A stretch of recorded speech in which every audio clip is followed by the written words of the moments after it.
Hello बच्चों, नमस्कार। पिछले वाले ई लेक्चर में हम थॉमस हॉब्स के सामाजिक समझौते सिद्धांत पर चर्चा कर रहे थे। आज हम पुनः हॉब्स को पढ़ेंगे। इसके अंतर्गत हम हॉब्स के द्वारा दिए गए संप्रभुता सिद्धांत पर चर्चा करेंगे।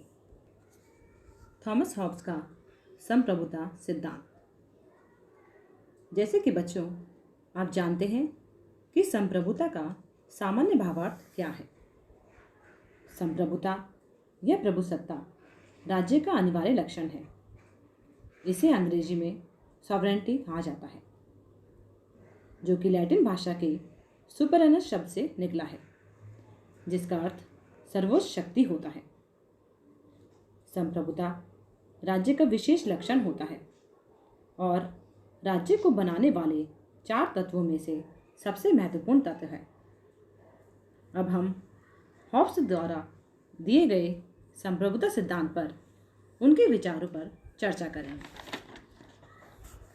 यद्यपि हॉब्स के पूर्व ही बौद्धा ये कह चुके थे कि संप्रभुता राज्य की सर्वोच्च शक्ति है, जिस पर कानून का कोई बंधन या सीमा नहीं है। फ्रांस में बौद्धा ने प्रभुसत्ता के सिद्धांत का प्रतिपादन किया, जिसने प्रभुसत्ता को कानून के रूप में देखा और इस प्रकार कानूनी निश्चयवाद का सिद्धांत दिया। लेकिन उन्होंने एक त्रुटि की कि शासक को ईश्वर के कानून, प्रकृति के कानून, राष्ट्रों के कानून के नीचे कर दिया। हॉब्स ने इस त्रुटि को सुधारा और उसका महान शासक किसी भी कानून के तले नहीं है। हॉब्स ने राज्य के निरंकुशवाद का एक क्रमबद्ध वर्णन प्रस्तुत किया तथा संप्रभुता को उन तमाम बाधाओं से मुक्त किया जो फ्रांसीसी विचारक ने उस पर लगाई है। हॉब्स अपने संप्रभुता का पद या संप्रभु का पद उस व्यक्ति या समूह को देता है जिसे कि लोग अपने अधिकार हस्तांतरित करते हैं। हॉब्स का संप्रभु सर्वोच्च विधि निर्माता, सर्वोच्च प्रशासक, सर्वोच्च न्याय करता है और उसकी शक्ति पर कोई प्रतिबंध नहीं है।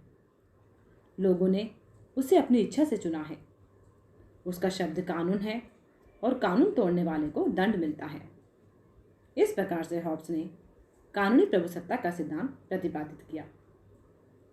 राज्य में जिसे कानून बनाने की सर्वोच्च सत्ता प्राप्त है वही राष्ट्रप्रभु है, जैसे कि इंग्लैंड में राजा व संसद। हॉब्स रीति रिवाजों को महत्व नहीं देता, क्योंकि उनका मानना या न मानना लोगों की इच्छा पर निर्भर है। लेकिन कानून का मानना अनिवार्य होता है, क्योंकि उसके पीछे राष्ट्रप्रभु की शक्ति छिपी होती है। हॉब्स लिखते हैं कि जिन अनुबंधों के पीछे तलवार नहीं होती वे केवल शब्द होते हैं जो मनुष्य की कोई रक्षा नहीं कर सकते। अब नेक्स्ट हम देखते हैं हॉब्स के संप्रभुता सिद्धांत की विशेषताएं, जिसमें से हम पहली विशेषता इस प्रकार से देख सकते हैं कि संप्रभु समस्त विध्यात्मक कानूनों का स्रोत है।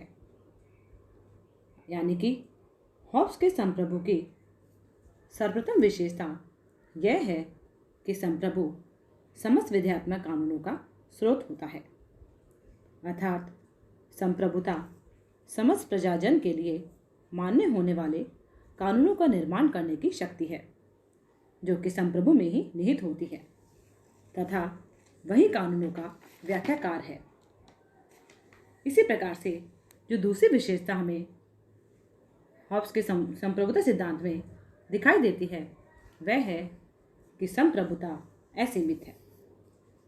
यानी कि हॉब्स के संप्रभुता की सबसे प्रमुख विशेषता उसकी असीमितता है। हॉब्स के अनुसार संप्रभुताधारी ईश्वरीय, प्राकृतिक या अन्य किसी भी कानून से बाध्य नहीं है। राज के कानून संप्रभु की आज्ञाएं मात्र है और वह उनसे ऊपर है। उस पर यदि कोई अंकुश या नियंत्रण लगा जाए तो फिर वह संप्रभु नहीं रह जाता। वह अनुबंध से भी बाध्य नहीं है, क्योंकि उसने उसमें भाग नहीं लिया था। इस प्रकार से संप्रभुता पूर्णतः सीम और निरंकुश है। इसी प्रकार से जो तीसरी विशेषता हम देख सकते हैं वह है कि संप्रभु प्रशासनिक शक्तियों का एकमात्र स्रोत होता है, यानी कि संप्रभु समस्त प्रशासनिक शक्तियों का एकमात्र स्रोत है। वह प्रशासनिक अधिकारियों की नियुक्ति करता है, इनका श्रेणीकरण करता है और समस्त अधिकारी उसके द्वारा प्रदान की गई शक्तियों का उपभोग करते हैं।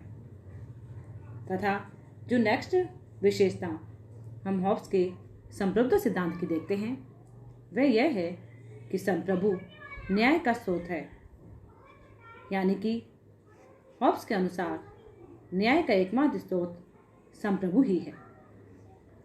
शासक को न्याय का स्रोत और न्यायाधीशों को सिंहासन के नीचे की सिंह कहकर हॉब्स ने न्यायिक स्वतंत्रता के सिद्धांत का खंडन किया है। इस प्रकार से हॉब्स की विचारधारा में शक्ति विभाजन तथा नियंत्रण और संतुलन के लिए भी कोई स्थान नहीं है। हॉब्स के संप्रभुता सिद्धांत की अगली विशेषता है युद्ध और शांति का निर्णायक संप्रभु है, यानी कि हॉब्स न केवल आंतरिक क्षेत्र वरन अंतर्राष्ट्रीय क्षेत्र में भी संप्रभुता की असीमितता का प्रतिपादन करता है और उसके अनुसार युद्ध और शांति का एकमात्र निर्णायक संप्रभु ही है। संप्रभु के द्वारा दूसरे राज्यों के साथ अपनी इच्छानुसार युद्ध शांति ये समझौते का मार्ग अपनाया जा सकता है। इसी प्रकार से हॉब्स के समझौते सिद्धांत की जो अगली विशेषता है वह है कि अधिकार केवल संप्रभु में निहित है, क्योंकि वह किसी भी व्यक्ति, परिवार, चर्च या अन्य किसी समुदाय के अधिकारों को स्वीकार नहीं करता और इस बात का प्रतिपादन करता है कि व्यक्ति और समुदायों के अधिकार का एकमात्र स्रोत संप्रभु है। उन्हें केवल वही अधिकार प्राप्त हो सकते हैं जो संप्रभु के द्वारा स्वीकार किए जाए। तथा अगली जो विशेषता हमें हॉब्स के संप्रभुता सिद्धांत में दिखाई देती है वह है कि संप्रभुता अविभाज्य और अदेय है, यानी कि हॉब्स के अनुसार संप्रभुता अविभाज्य और अदेय है। संप्रभुताधारी संप्रभुता का कोई भी गुण किसी अन्य को हस्तांतरित नहीं कर सकता और न ही वह किसी अन्य को उसके प्रयोग में भागीदार बना सकता है। यदि वह ऐसा करने का प्रयत्न करता है तो संप्रभुता एकदम नष्ट हो जाती है। इस प्रकार से संप्रभुता अविभाज्य और अदेय है। तथा नेक्स्ट विशेषता हम हॉब्स के संप्रभुता सिद्धांत की देख सकते हैं वह यह है कि संप्रभुता का क्षेत्राधिकार सर्वव्यापी है, अर्थात संप्रभुता का क्षेत्राधिकार राज्य में सर्वव्यापी है और कोई भी व्यक्ति या समुदाय इससे मुक्ति का दावा नहीं कर सकता है।